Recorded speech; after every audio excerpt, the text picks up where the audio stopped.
Bismillahirrahmanirrahim.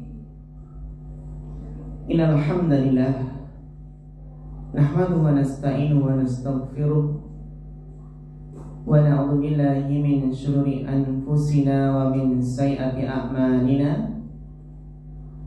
Man yahdihillahu fala mudilla lahu wa man yudlil fala hadiya lahu.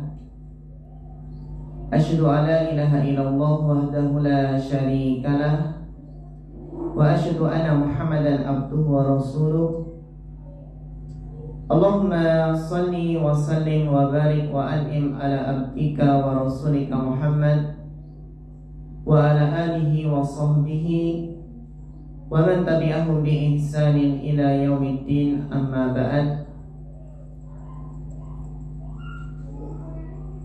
Para ustadzah yang semoga dirahmati Allah Subhanahu wa ta'ala, alhamdulillah, tidak lupa marilah kita senantiasa meningkatkan rasa syukur kehadirat Allah Subhanahu wa ta'ala, karena pada kesempatan siang hari ini kita bisa melanjutkan kembali kajian tarbiyah, kajian parenting, mendiskusikan berbagai macam problematika tarbiyah yang kita hadapi dalam mendidik anak-anak kita. Maka di sini adalah usaha maupun keinginan yang kuat yang tumbuh dalam diri kita. Bagaimana keinginan tersebut bisa senantiasa tumbuh? Kita ingin menjadi seorang pendidik yang sukses, pendidik yang sukses, yang berhasil dalam mentarbiyah anak didik kita. Yang ini membutuhkan ilmu, membutuhkan belajar, membutuhkan pengalaman, sehingga dengan menggali dari tarbiyah an-nabawiyah al-islamiyah, kita berharap semoga Allah Subhanahu wa ta'ala membimbing kita, memberikan taufik dan kemudahan di dalam mendidik putra-putri kita. Pada pertemuan kemarin telah kita bahas tentang bagaimana pentingnya mendidik sejak dalam kandungan, dan juga bagaimana memberikan perlindungan kepada anak sejak dini. Sehingga penting untuk kita pahami bahwasanya mendidik anak sejak dini itu bisa ketika masih berada dalam kandungan. Bahkan ketika seseorang memilih pasangan. Kenapa mendidik sejak dalam kandungan? Karena bahwasanya janin yang berada dalam rahim usia 120 hari, yaitu 4 bulan, itu sudah bernyawa, sudah hidup. Dan penelitian ilmiah pun membuktikan bahwa janin sebelum lahir dalam kandungan itu mampu untuk merespon stimulasi edukatif yang diberikan kepadanya. Maka sekali lagi, ketika seorang ibu dalam keadaan mengandung, perbanyak doa. Doa bisa sambil dielus perutnya dan berdoa semoga ketika lahir menjadi anak yang soleh. Bisa juga dengan apa? Tekun beribadah. Ketika mengandung, tekun beribadah, rajin membaca Al-Quran. Ini salah satu bentuk usaha semoga ketika lahir pun anak juga tekun beribadah. Ketika dalam keadaan mengandung, berusaha untuk bertutur kata yang baik, dengan harapan nanti anak ketika lahir pun semoga juga bertutur kata yang baik. Karena anak itu bisa merespon, bisa mendengar apa yang diucapkan oleh orang tua. Maka intinya dalam masalah ini, mendidik sejak dini, sejak dalam kandungan, menunjukkan bahwasannya seorang pendidik, seorang murabbi itu harus memanfaatkan setiap detik dalam kehidupannya untuk menanamkan nilai-nilai tarbiyah dalam diri anak. Demikianlah kita sudah memilih jalan hidup kita, jalan tarbiyah, jalan pendidikan, inilah yang kita pilih. Dan itu adalah di antara jalan terbaik, karena itu jalannya para nabi dan rasul, itu mendidik umat untuk menjadi lebih baik. Demikian pula Ustadzah yang dirahmati Allah, kemarin juga kita bahas bagaimana memberikan perlindungan kepada anak sejak dini dengan cara jangan biarkan setan menjamah anakmu.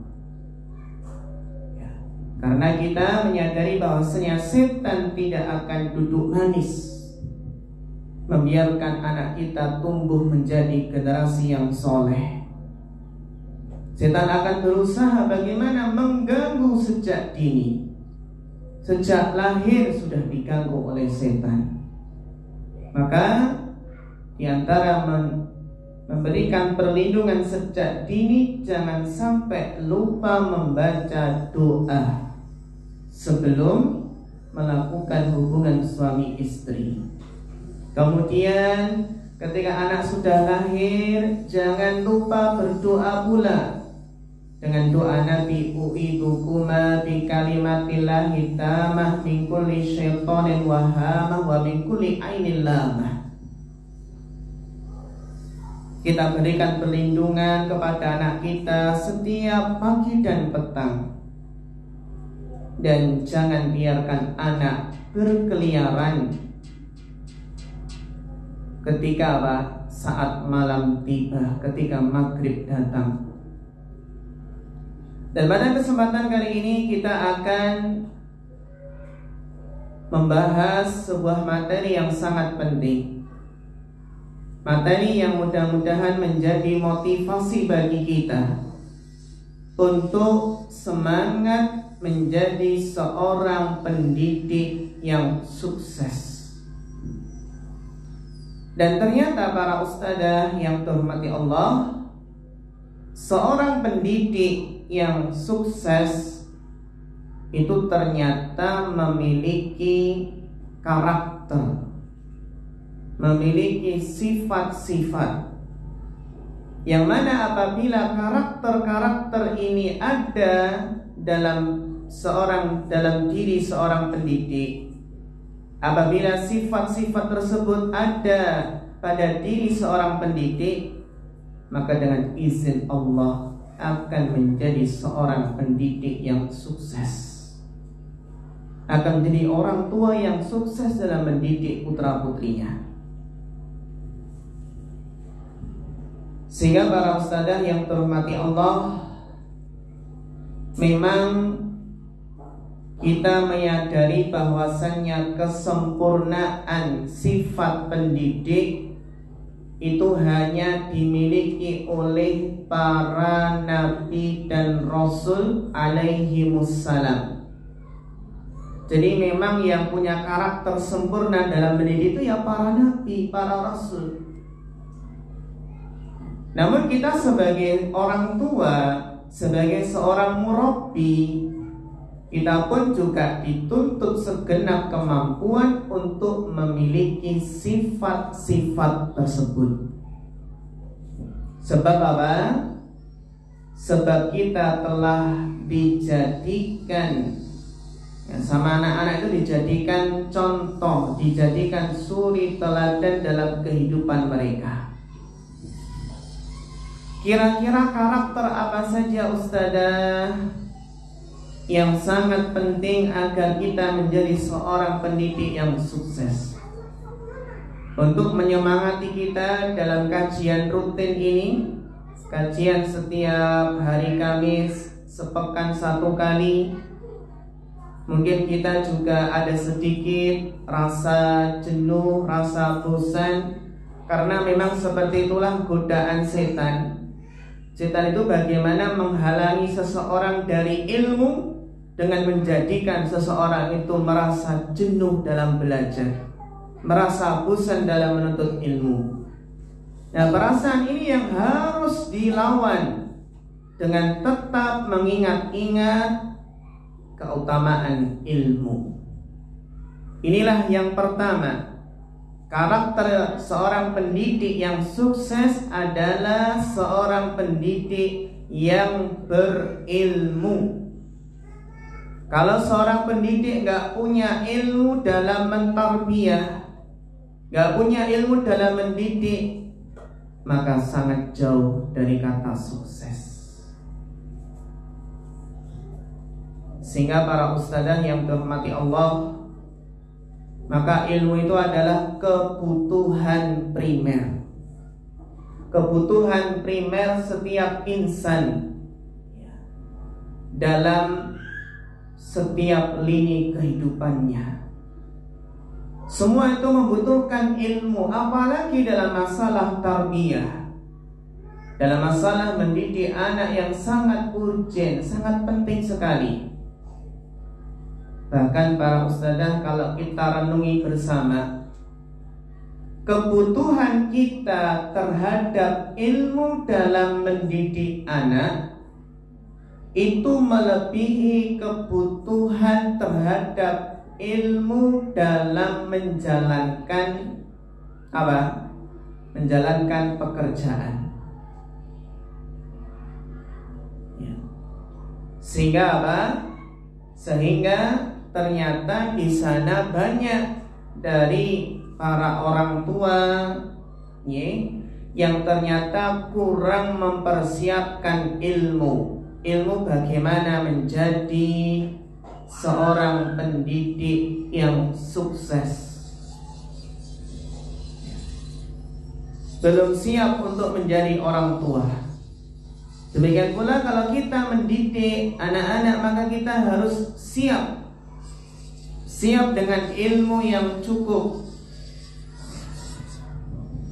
Ya, sehingga orang tua itu harus apa? Kebutuhan orang tua terhadap ilmu tarbiyah itu sangatlah besar. Kenapa? Karena orang tua itu 24 jam sehari semalam. Ya, tugas orang tua ini apa? Selama 24 jam sehari semalam, termasuk saat tidur, saat terjaga, saat sadar, antara sadar atau tidak. Tugas 24 jam bagaimana terus mendidik anak, mengawasi anak. Sementara kalau sebagian pekerjaan itu kan hanya apa? Hanya terbatas dengan waktu. Beda dengan orang tua yang kewajiban mendidik itu setiap saat. Bahkan anak, meskipun anak ya, yang namanya anak sudah lulus kuliah, sudah S1, S2, maka orang tua pun juga ada apa? Orang tua pun juga tetap mendidik. Bagaimana ketika anak, mungkin ketika anak sukses, berhasil, jadi orang. Nah, dulu berarti bukan orang ya. Kan istilahnya kalau orang sukses itu kan apa? Jadi orang. Sebagian orang tua ketika melihat anaknya sukses dalam karirnya, maka orang tua pun juga mendidik, mengingatkan, nah, kesuksesan ini semata-mata kemudahan karunia Allah. Sehingga jangan sampai ujub, jangan sampai sombong.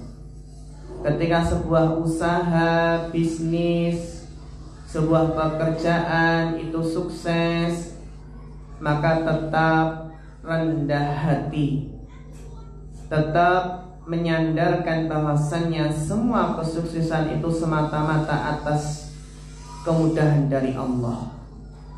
Ini orang tua terkadang apa? Mengingatkan anak.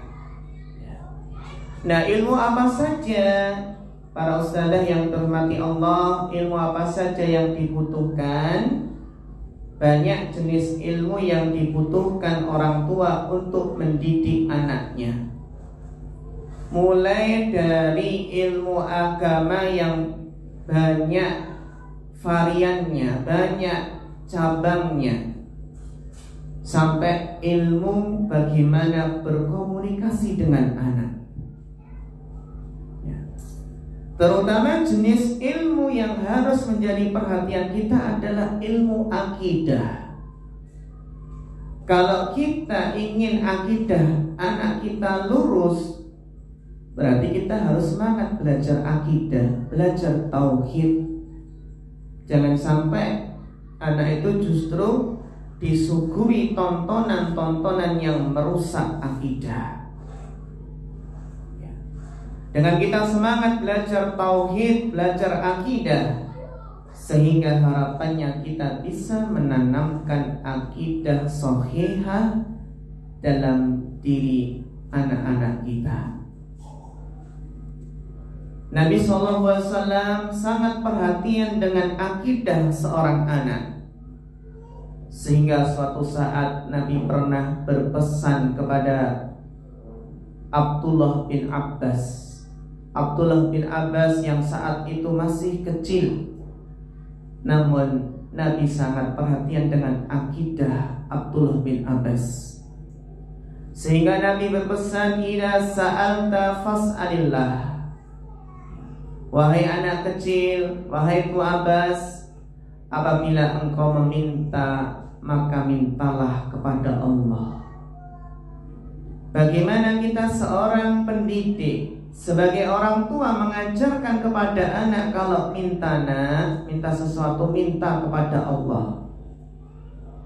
Contoh nih, Umi minta beliin sepeda. Kita biasanya langsung apa? Arahkan, coba minta ke Abi. Alangkah indahnya sebelum kita arahkan, coba minta ke Abi, boleh nggak belikan sepeda? Alangkah indahnya jika kita tanamkan tauhid. Oh nah, kamu minta sepeda. Coba nanti ya ketika sholat ya berdoa, minta kepada Allah. Minta kepada Allah ya nak, minta sepeda. Karena Allah itu maha pemberi, Allah itu maha kaya, Allah maha pemberi rizki. Nah, ketika melihat anak, Masya Allah rajin berdoa kepada Allah, minta sepeda baru. Ketika orang tua melihat kesungguhan anak dalam berdoa, akhirnya apa? Kita berikan sepeda sesuai dengan kemampuan kita. Wa idza sta'anta fas'alillah. Dan apabila engkau wahai anak kecil, apabila memohon pertolongan, maka mohonlah pertolongan kepada Allah. Ini akidah. Sekali lagi bahwasanya semua tarbiyah, semua bentuk tarbiyah, kalau nggak perhatian dengan sisi akidah, tarbiyah apa saja dalam bidang apa saja, kalau akidahnya nggak lurus maka akan sia-sia. Entah anak tersebut pintar dalam bidang apa saja, baca Quran, dalam fikih sholat dan lain sebagainya, tapi kalau akidahnya rusak, semuanya sia-sia.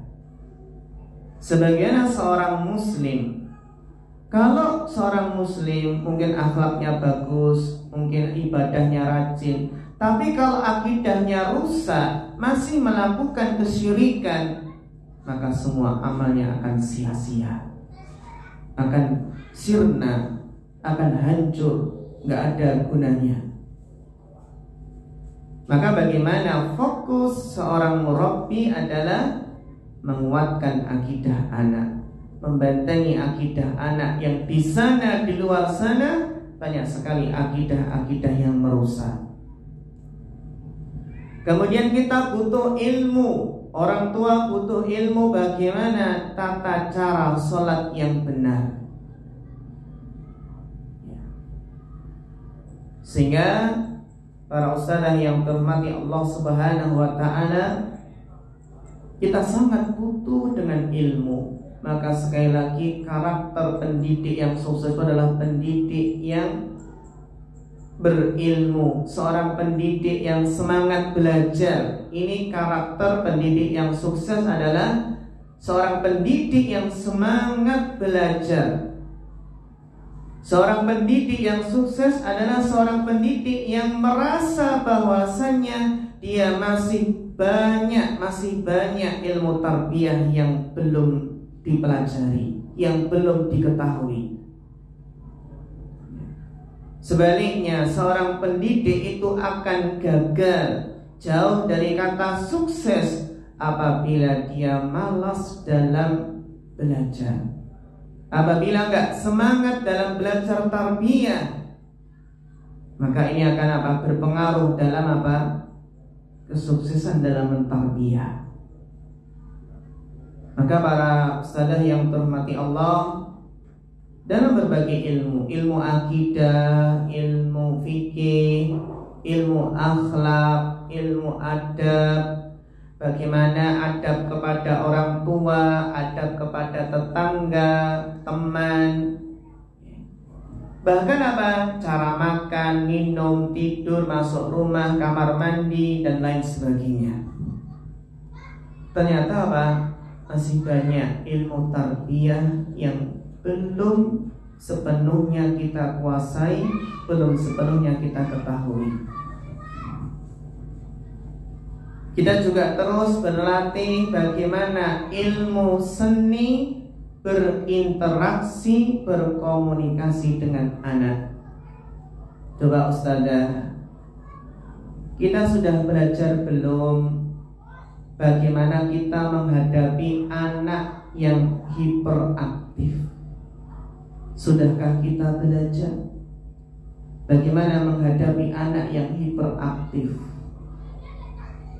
Sudahkah kita belajar bagaimana menghadapi seorang anak yang sifatnya pendiam? Sudahkah kita belajar bagaimana membangun rasa percaya diri pada anak? Bagaimana mengatasi anak yang minder? Bagaimana caranya memotivasi anak agar anak itu rajin belajar? Ketika kita merasakan anak kita malas belajar, malas mengerjakan PR, bagaimana solusinya? Dan sudahkah kita belajar bagaimana menumbuhkan bakat anak? Bagaimana menumbuhkan potensi anak yang masih terpendam? Inilah peran orang tua yang luar biasa, peran seorang pendidik yang luar biasa. Bagaimana cara menumbuhkan bakat, menumbuhkan potensi anak? Sebagian orang tua masa bodoh mungkin nggak tahu bakat anak itu apa, mungkin nggak menyadari. Oh, anak ini potensinya ini, kakaknya potensinya ini, adiknya potensinya ini. Kadang kurang menyadari. Jadi di sana masih banyak konsep-konsep dasar pendidikan anak yang butuh untuk terus kita pelajari, untuk terus kita murojaah. Sehingga para ustadzah yang terhormati Allah, marilah kita berusaha untuk terus semangat belajar.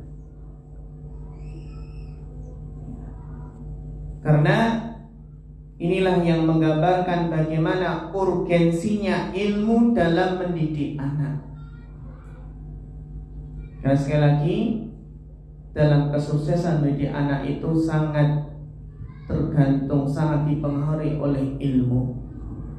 Sehingga harapannya ustadzah, bagaimana kita itu ada usaha terus mengembangkan diri, mengembangkan ilmu, mengembangkan kemampuan kita. Jangan sampai seorang murabbi itu merasa puas dengan apa yang sudah ada. Karena kalau merasa sudah puas nanti nggak semangat belajar lagi. Bagaimana meningkatkan pengetahuan kita, semangat menghadiri majelis ilmu, semangat membaca buku-buku tentang parenting, buku-buku tentang pendidikan anak.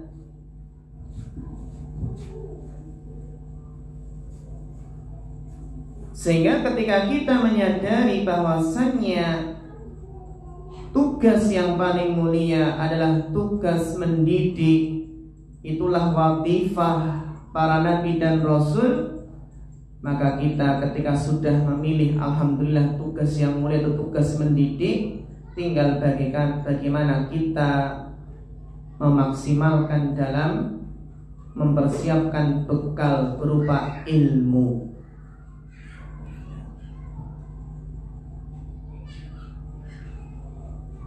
Ini karakter yang pertama. Karakter pendidik yang sukses adalah berilmu. Kemudian yang kedua, karakter seorang pendidik yang sukses yang kedua adalah ikhlas. Pembahasan ikhlas itu sangat penting untuk diulang-ulang. Karena terkadang kita kehilangan keikhlasan dalam mendidik. Maka penting untuk sering diingatkan, karena ikhlas adalah ruhnya amalan. Amalan yang tidak disuntik dengan keikhlasan bagaikan jasad yang tak bernyawa. Nah, termasuk jenis amalan yang harus dilandasi keikhlasan adalah amalan berupa mendidik anak. Apa maksudnya? Maksudnya adalah kita merawat, mendidik anak itu harus dengan penuh ketulusan, keikhlasan. Bagaimana kita mendidik, bagaimana kita mengajar semata-mata mengharap ridha Allah, semata-mata berharap bagaimana pahala jariah itu terus mengalir ketika kita sudah tiada. Harapannya bagaimana yang kita ajarkan ke anak kita, ke murid-murid kita, harapannya bagaimana nanti menjadi amal jariah, pahala yang terus mengalir. Dan harus kita yakini, bahwasannya keikhlasan itu memiliki kekuatan yang sangat dahsyat. Kenapa kita kok lemah dalam mendidik? Karena kita kekurangan atau kehilangan kekuatan keikhlasan. Jadi ikhlas itu memiliki dampak kekuatan yang sangat dahsyat. Apa di antaranya? Ini penting untuk mengetahui kekuatan ikhlas, yang mana para ulama menjelaskan bahwasannya dampak kekuatan keikhlasan adalah yang pertama, dengan ketulusan, dengan keikhlasan, suatu aktivitas akan terasa ringan. Ini yang perlu kita ingat nih. Jadi sesuatu yang berat dengan ikhlas akan terasa ringan. Yang mana Ustazah, kalau kita renungi bersama nih, bahwasanya proses mendidik anak, bahkan proses membuat anak, maksudnya mulai dari mengandung, melahirkan, menyusui, merawat, membimbing, ini membutuhkan waktu yang tidak sebentar, bahkan membutuhkan energi yang ekstra. Terutama kita yang sebagai seorang ibu rumah tangga dengan seabrek pekerjaan, mulai dari bangun tidur sudah menyiapkan sarapan, belum mencuci pakaian, belum mencuci piring, gelas, belum menyapu, belum mandiin anak. 24 jam. Seorang ibu rumah tangga dengan seabrek pekerjaan akan terasa ringan jika dijalani dengan penuh keikhlasan, dijalani dengan penuh ketulusan. Jadi kaidah yang harus senantiasa kita ingat, seberat apapun pekerjaan, jika dilakukan dengan ikhlas, insya Allah akan terasa ringan, bahkan akan menyenangkan. Dengan ikhlas, suatu pekerjaan akan terasa ringan, bahkan menyenangkan.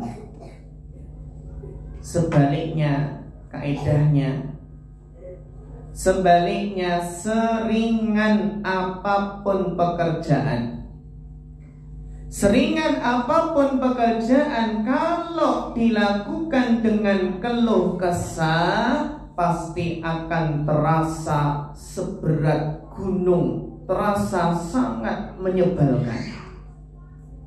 Ini kalau pekerjaan yang ringan saja, pekerjaan yang ringan kalau nggak ikhlas, berkeluh kesah, maka akan terasa sangat memberat, terasa sangat menyebalkan.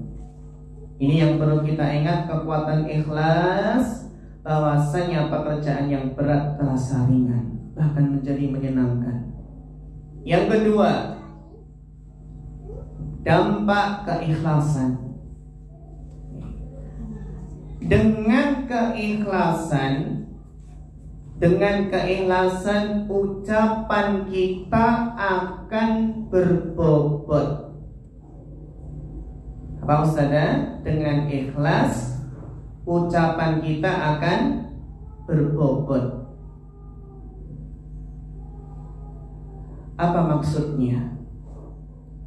Sering kita mencermati, bahkan merasakan bahwa di antara kata-kata kita, di antara ucapan kita, itu ada yang sangat membekas di dalam dada anak-anak yang masih belia hingga mereka dewasa kelak.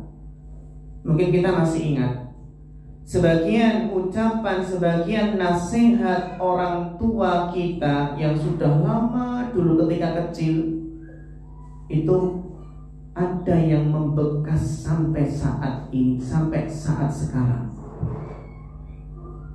Apa rahasianya? Ikhlas. Bagaimana nasihat tersebut membekas? Karena keikhlasan. Sebaliknya Ustazah, kenapa kita setiap ngandani, setiap nasihati anak itu kok nggak digubris, anaknya malah ngeyel, dibilangin nggak nurut? Maka apa? Ternyata rahasianya adalah sebaliknya, tidak sedikit ucapan kita, bahkan mungkin yang kita teriakkan sekeras-kerasnya, kita teriakkan dengan keras-keras di telinga anak,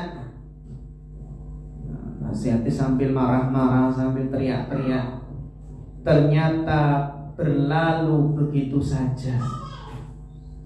Nasihat yang masuk telinga kanan, keluar telinga kanan juga.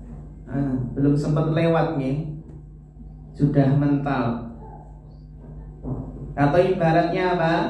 Ya berlalu begitu saja, bagikan angin malam yang segera hilang kesejukannya begitu mentari pagi bersinar.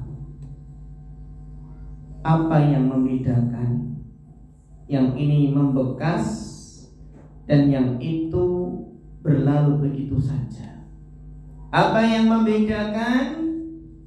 Salah satunya adalah kekuatan yang menggerakkan kata-kata kita.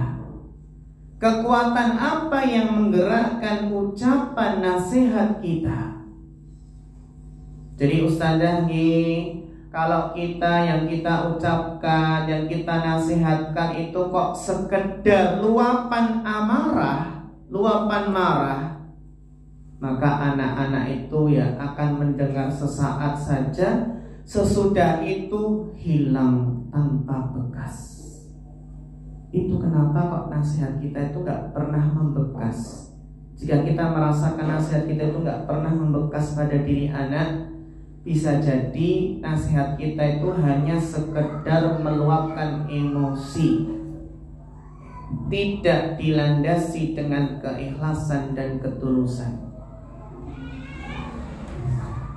Namun Ustazah, jika seandainya apa yang kita ucapkan, apa yang kita nasihatkan dengan sepenuh hati, sambil kita berharap dalam hati kita, ya Allah, saya nasihati seperti ini, berharap mudah-mudahan anak-anak dapat hidayah, mudah-mudahan anak-anak itu jadi sadar, jadi soleh, solehah.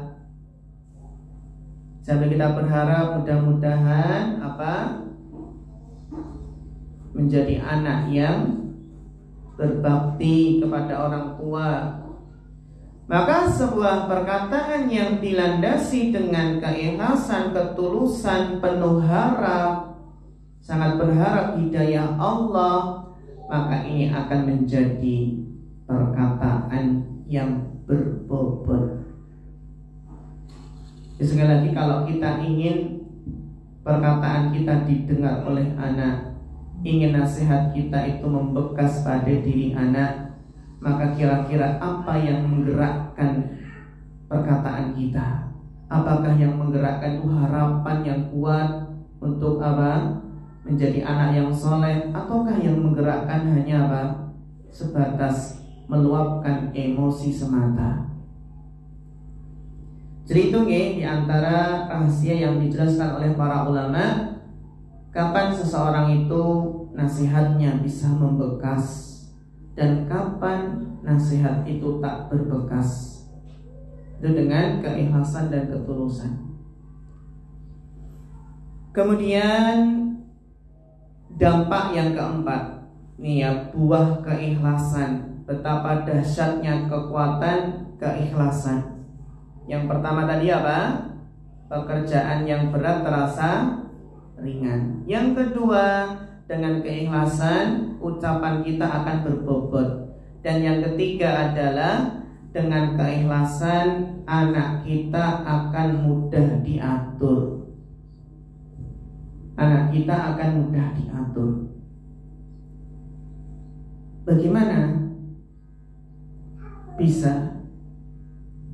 Karena para ustadzah yang terhormati Allah, jika seandainya seorang anak yang merasakan ketulusan hati orang tuanya,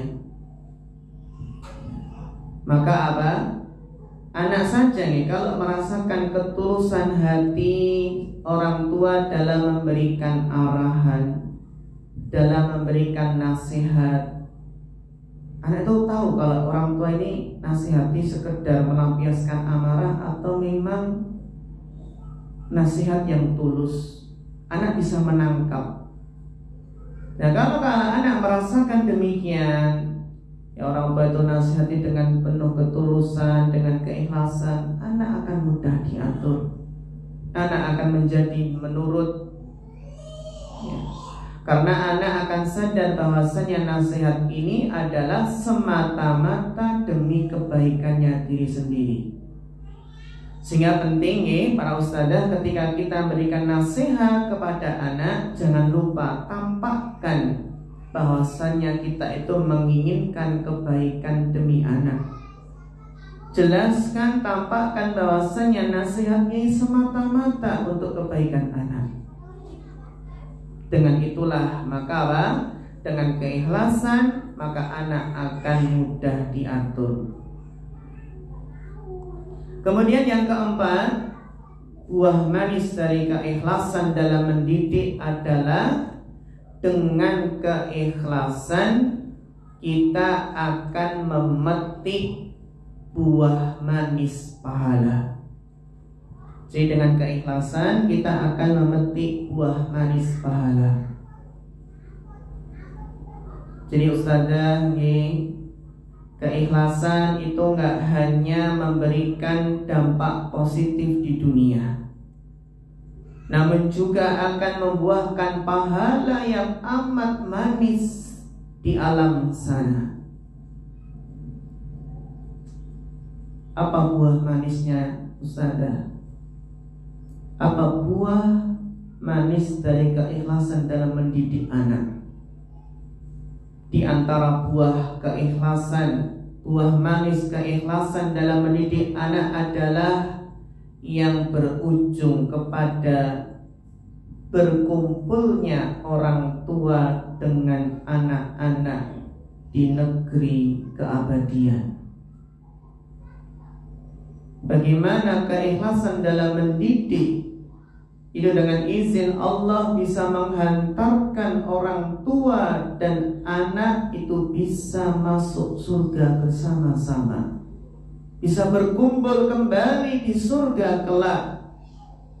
Surga yang penuh dengan keindahan, penuh dengan kenikmatan. Kalau kita ingin kelak berkumpul dengan anak-anak di surga, maka kita harus kuatkan keikhlasan kita dalam mendidik anak. Karena orang yang ikhlaslah yang akan Allah bantu dalam mendidik. Orang yang ikhlas yang akan Allah berikan taufik, berikan kemudahan dalam mendidik anak. Ini buah keikhlasan akan dipetik nanti buah manis di akhirat berupa berkumpul kembali di surga. Sebagaimana yang Allah jelaskan dalam surat At-Tur ayat 21. Sebuah ayat yang penting untuk selalu kita ingat, bahwasanya cita-cita terbesar kita itu adalah bagaimana bisa masuk surga seluruh anggota keluarga. Bagaimana bisa masuk surga bersama-sama dengan orang yang kita cintai. Sebagaimana yang Allah firmankan, walladzina amanu wattaba'athum dzurriyyatuhum biimanin alhaqna bihim dzurriyyatahum. Allah Ta'ala berfirman, dan orang-orang yang beriman beserta anak cucu mereka mengikuti mereka dalam keimanan. Ya, anak cucu itu mengikuti dalam keimanan. Alhaqna bihim dzurriyyatahum. Kami akan pertemukan mereka dengan anak cucu mereka. Akan berjumpa kembali di surga. Kita yakin bahwasannya setiap pertemuan pasti ada perpisahan. Namun kita ingat bahwasannya perpisahan yang sementara di dunia ini, kita berharap semoga berjumpa kembali di surga kelak. Maka sebagian orang tua ada yang memondokkan anaknya jauh dengan anak-anak, jauh dari anak-anak. Bertemu dengan anak, berkumpul ya pas liburan saja, pas mungkin hari raya, liburan panjang. Sebagian orang tua yang ada yang punya prinsip, ya Allah nggak apa-apa ya, nggak apa-apa dalam waktu saat ini mungkin jauh dari anak-anak. Ya kita rasakan bahwasanya orang tua itu sangat berat berpisah dengan anak, ya, mondok di jauh sana. Namun sebagian orang tua punya prinsip, tidak mengapa saya berpisah sebentar dengan anak-anak di dunia ini. Tidak mengapa di dunia ini berpisah sebentar, dengan harapan semoga nanti bisa berkumpul kembali di surga selama-lamanya. Daripada setiap hari berkumpul dengan orang tua namun tidak diperhatikan pendidikannya, sehingga bisa jadi nanti berpisah di akhirat, tidak berkumpul kembali di akhirat. Ini sebagian prinsip orang tua yang bagaimana mereka rela berpisah sebentar dengan anak-anak jauh di sana karena menuntut ilmu, dengan harapan nanti bisa berkumpul selama-lamanya di akhirat. Karena yang namanya tidak hanya belajar, nanti kalau anak-anak sudah waktunya menikah, nanti akan berpisah pula dengan orang tua. Berpisah maka tidak berkumpul, ya kadang-kadang bertemu. Ini yang harus kita renungi, kita sadari bersama bahwasannya tujuan, di antara tujuan kita dalam mendidik anak adalah bagaimana nanti bisa berkumpul di surga. Sehingga para ustadzah yang dirahmati Allah Subhanahu wa taala, inilah dua kekuatan yang sangat-sangat penting yang menjadi inti karakter seorang pendidik yang sukses adalah seorang pendidik yang perhatian dengan ilmu. Maka kalau kita menyadari bahasanya kita sebagai seorang murabbi, maka di sana harus ada waktu yang kita gunakan, punya alokasi waktu untuk belajar tarbiyah. Bagaimana ada waktu kajian tarbiyah, ada waktu membaca buku parenting, ada waktu bagaimana yang membaca, mendengarkan kajian-kajian tentang parenting. Nah, terkadang ketika kita mulai membaca buku-buku parenting, mendengarkan kajian, ternyata di sana ada sedikit kekurangan, mungkin ada yang salah dalam mendidik. Karena seseorang itu nggak sadar kalau ternyata ada yang kurang dalam mendidik, ada yang salah, nggak sadar ketika nggak mau belajar. Sehingga sangat penting sekali bagaimana materi tentang tarbiyah, kajian tentang parenting, terutama semuanya suami dan istri, bapak dan ibu. Namun seorang ibu itu tentunya lebih penting sekali. Karena Karena anak itu lebih banyak bersama ibunya. Nah, kalau mungkin suami kan banyaknya di luar rumah, sibuk bekerja, sibuk mencari maisha, ada yang sibuk berdakwah. Maka kita sebagai seorang ibu harus menjadi madrasatul ula, sekolah pertama yang baik untuk anak-anak kita. Maka bagaimana kita berusaha meningkatkan keilmuan kita, dengan sering belajar tarbiyah, belajar parenting, dengan memaksimalkan seluruh sarana yang ada.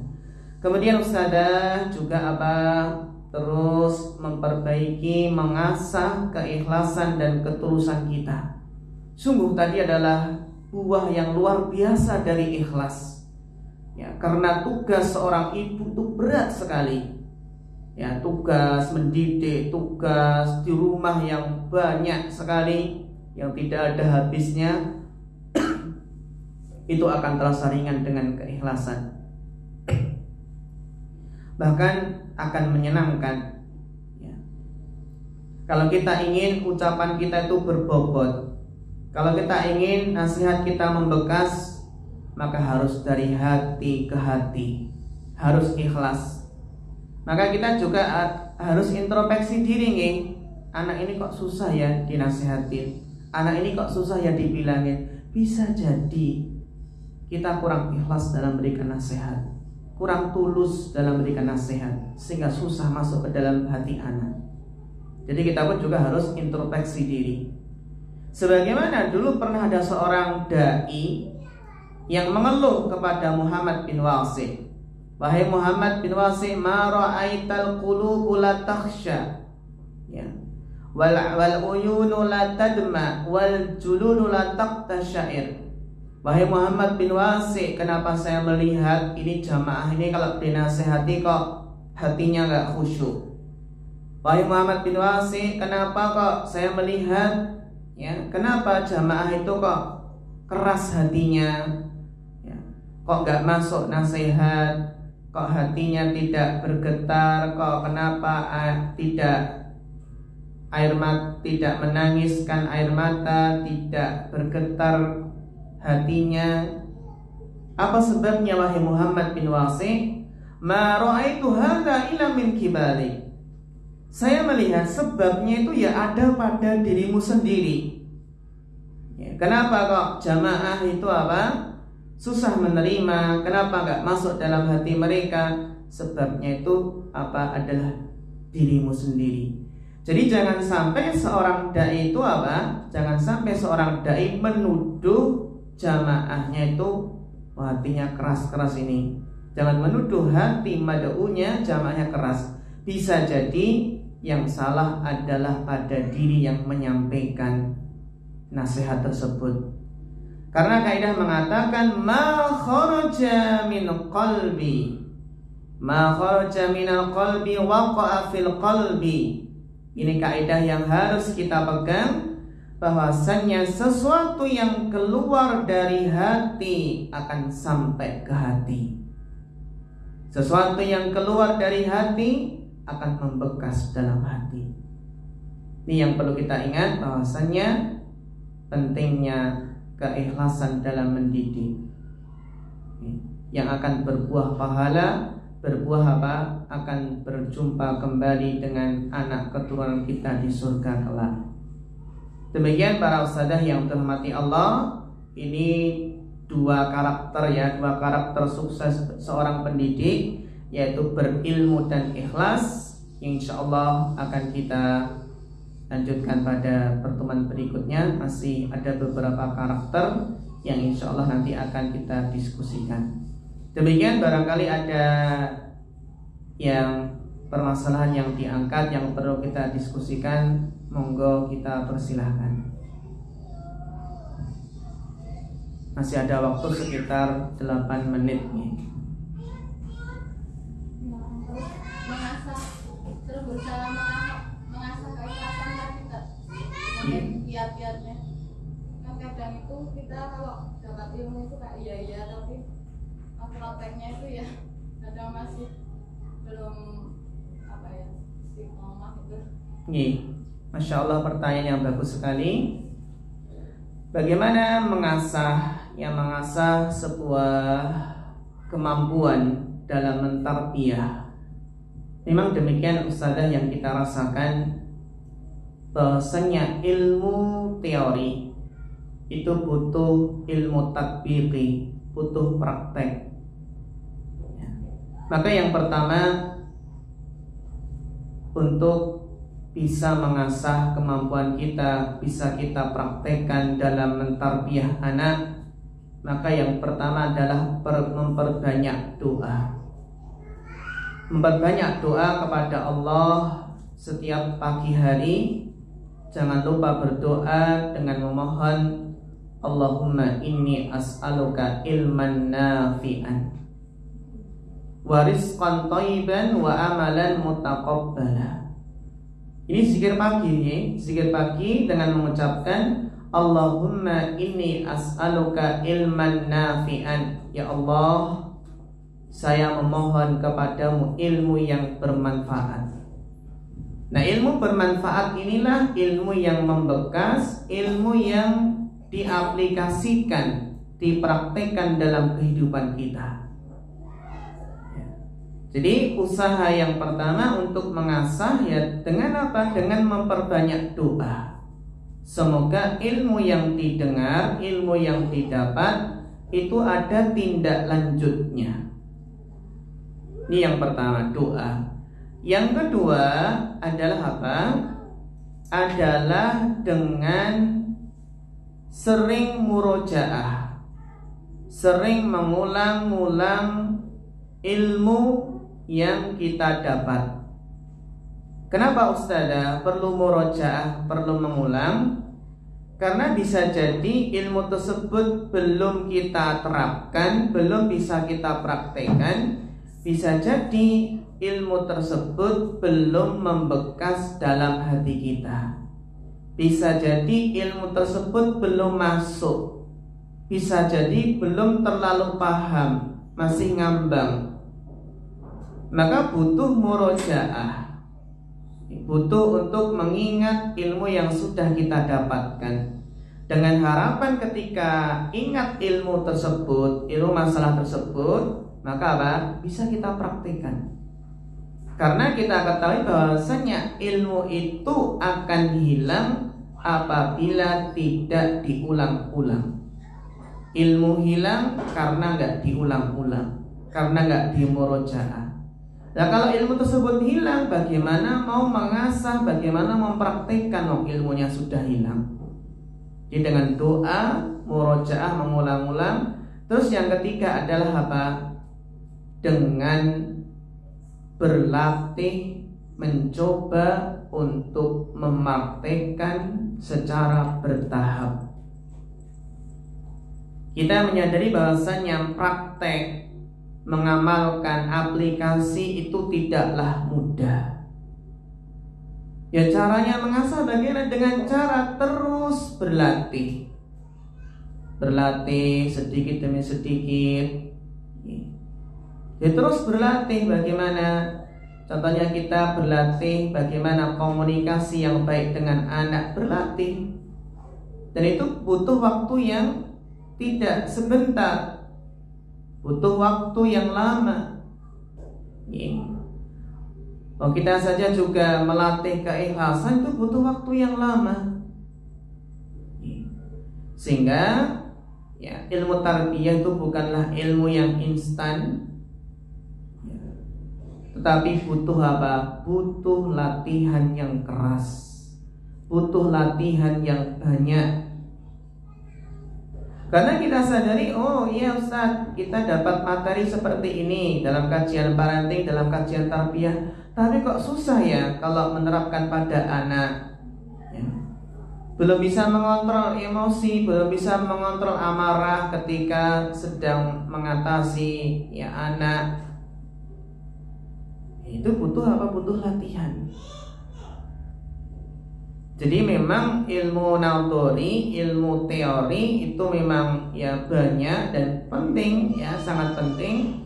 Namun praktek ini juga sangatlah penting, butuh apa? Butuh latihan. Jadi yang pertama doa, kemudian ilmu diulang-ulang agar membekas, terus begitu apa? Terus setelah itu adalah terus berlatih, bertahap dalam menerapkannya. Kemudian yang keempat, setelah kita berlatih, tentunya di sana butuh evaluasi. Evaluasi materi-materi tarbiyah yang sudah didapat kita evaluasi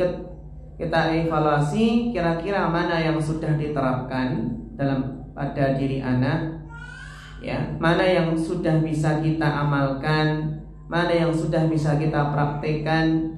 Dengan begitu kita tahu sejauh mana sih kita mengaplikasikan ilmu tarbiyah yang sudah kita dapat. Itu dengan mengevaluasi, kira-kira sudah berapa persen yang sudah bisa kita terapkan. Kalau ada yang kurang, dalam masalah ini kayaknya kurang, tingkatkan. Kalau dalam masalah ini alhamdulillah sudah bisa menerapkan, alhamdulillah dijaga, ditingkatkan. Itu dengan apa? Dengan evaluasi, dengan muhasabah. Dengan muhasabah, evaluasi mana yang sudah alhamdulillah sudah diterapkan dan mana yang belum diterapkan. Dan ketika melihat ada yang belum bisa diterapkan, belum bisa kita praktekkan, cari tahu apa kira-kira penghalangnya, apa kira-kira hambatannya, apa sih rintangannya kok susah menerapkannya. Dicari apa solusinya biar bisa menerapkan.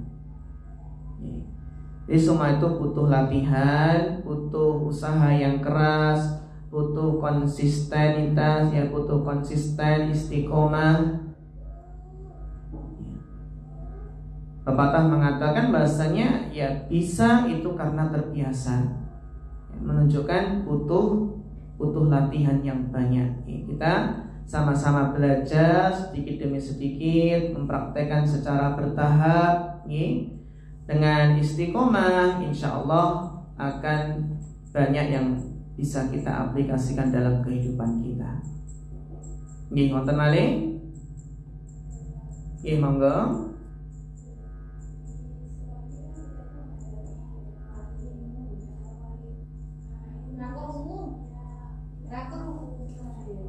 Ya mungkin agak keras sedikit nih. Di sekolah banyak mengalami. Ya. Kan di sekolah ini kan banyak sekali wali-wali yang macam-macam ya. Terus ada wali murid itu yang dia mungkin kemampuan ekonominya sangat sederhana, bahkan mungkin kurang. Tetapi semangatnya untuk membiayai sekolah anak itu luar biasa gitu ya. Terus kemudian juga ada mungkin wali itu yang dia sebenarnya mampu gitu, tapi kok malah kadang meminta keringanan ke sekolah seperti itu. Apakah seperti itu akan berdampak kepada anak Ustaz, dan apakah itu juga termasuk mempengaruhi keikhlasan orang tua itu dalam memberikan pendidikan ke anaknya gitu Ustaz? Ya, Masya Allah, permasalahan yang penting sekali untuk kita diskusikan bersama, yang harus kita tanamkan dalam diri kita sebagai orang tua, bahwasannya apa yang kita infakkan dalam membiayai sekolah anak kita itu adalah termasuk infak yang merupakan amal jariah yang pahalanya akan terus mengalir. Itu yang harus ditanamkan, bahwasannya tidaklah sia-sia seseorang ketika yang menginfakkan hartanya, terutama berkaitan dengan pendidikan anak. Sebagian orang tua mungkin ya dalam masalah infak pakaian anak maupun makanan maupun minuman dan sebagainya, mungkin mungkin nggak perhitungan. Namun sebagian orang tua dalam masalah pendidikan agama itu mungkin agak terlalu perhitungan. Itu yang kita saksikan TPA di masyarakat. Kalau ibaratnya ya ditarik iuran TPA ya sepekan mungkin berapa 5.000, itu banyak yang protes. Tapi kalau anaknya les materi umum, ya les ada yang les mungkin matematika atau bahasa Inggris, materi umum, itu berapapun dibayar.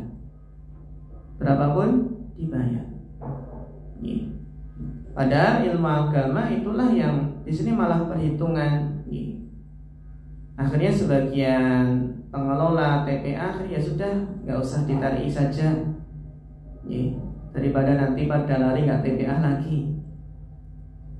Sebagian orang tua juga demikian ketika mungkin anaknya itu kalau sekolah kedokteran apapun dijual, bahkan sawah pun dijual untuk dia kedokteran.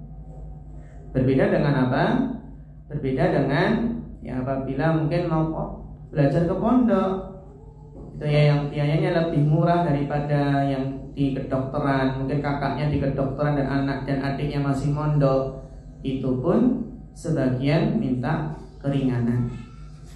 Ini yang pertama yang harus kita sadari, bahwasannya infak terutama pendidikan berkaitan dengan rohani anak itu Masya Allah sebuah infak yang sangat besar pahalanya, yang akan terus mengalir pahalanya insya Allah.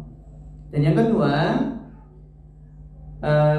dalam masalah ini mungkin kalau kita lihat ya orang yang kelihatannya mungkin orang tua yang mampu namun kok minta keringanan, ya, yang pertama ya kita sebagai pengelola sebuah lembaga sekolah, maka kita pertimbangkan dengan bijak, pertimbangkan dengan penuh kebijakan.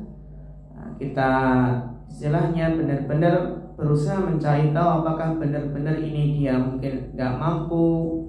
Mungkin kan sebagian kelihatannya itu mampu, namun ternyata mungkin banyak tanggungan, atau mungkin pas banyak hutang, atau mungkin pas barengi.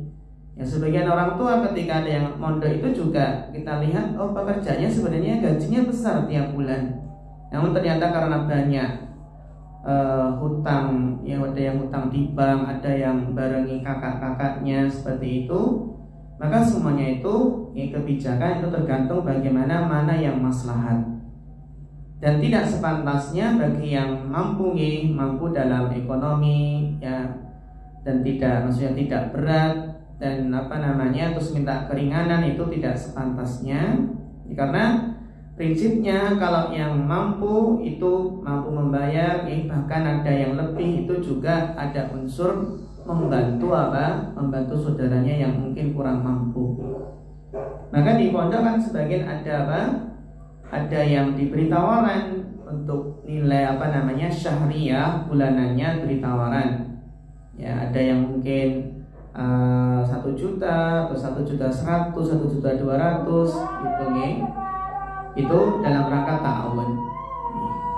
Jadi memang benar sekali keikhlasan dalam memberikan infak itu penting sekali, sangat berpengaruh dengan diri anak, keberhasilan anak tersebut. Insya Allah kalau seseorang itu ikhlas dalam membiayai pendidikan anak yang memang itu sudah kewajiban, maka insya Allah anaknya akan jadi baik. Namun sebaliknya jika orang tua itu nggak ikhlas dalam dalam membiayai pendidikan anak, terasa berat, terpaksa, akan berpengaruh pada diri anak. Bahkan juga dalam masalah membayar bulanan. Bagi yang mungkin membayar bulanan itu sebenarnya bisa tertib yang nanti untuk proses berputarnya keuangan di suatu lembaga itu bisa lancar. Kok dia sengaja terlambat, bahkan terlambat 3 bulan, itu bisa jadi berpengaruh pada diri anak. Dan tentunya itu semua jadi renungan kita bersama. Yang intinya adalah bahwasanya bagaimana seseorang itu menjadikan memahami bahwasanya apa yang diinfakkan untuk pendidikan anak itu nggak akan sia-sia. Bahkan itu adalah pahala yang sangat-sangat besar. Gitu Allahu ta'ala a'lam. Ya mungkin gitu sudah karena sudah adzan. Insya Allah kita cukupkan sampai di sini. Dan mungkin untuk pekan depan itu ujian